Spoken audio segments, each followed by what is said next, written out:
to demolish what was once the former Fort Wayne State Developmental Center. The college was given parts of the center to use as what is now Harshman and Carroll Halls. But now, more than 50 years later, these buildings are simply worn out, and the college is renovating. Fox 55's Troyce Grant is live at Ivy Tech with a look at what this process is going to look like. Troyce, what did you find out?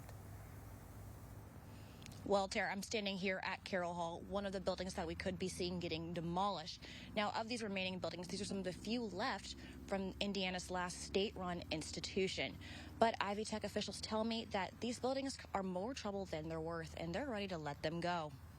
It's a project that's been 10 years in the making, and if Ivy Tech gets the final approvals from the state and the Higher Education Commission, it'll be able to move forward with construction of a state-of-the-art nursing and health sciences building.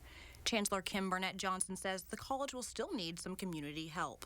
Once those approvals have taken place, then we will start a campaign project, because there's still a small portion of the project that we would need to raise in-house.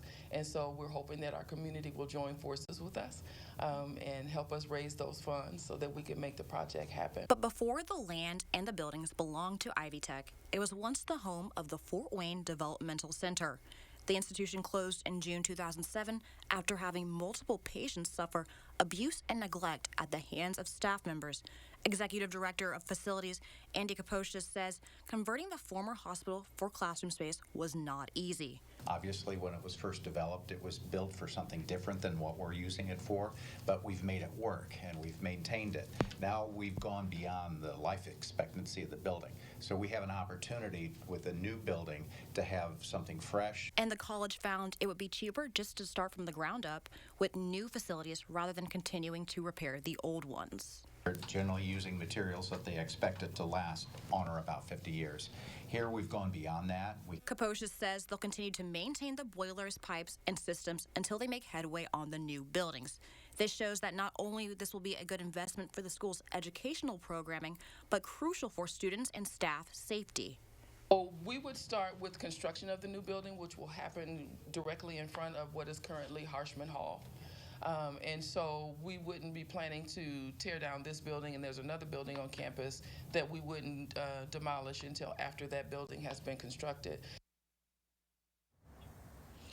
Now, these buildings are set to be ready up in early 2025 if all approvals go through as planned, and they'll also be meeting with the Commission of Higher Ed on January 11th.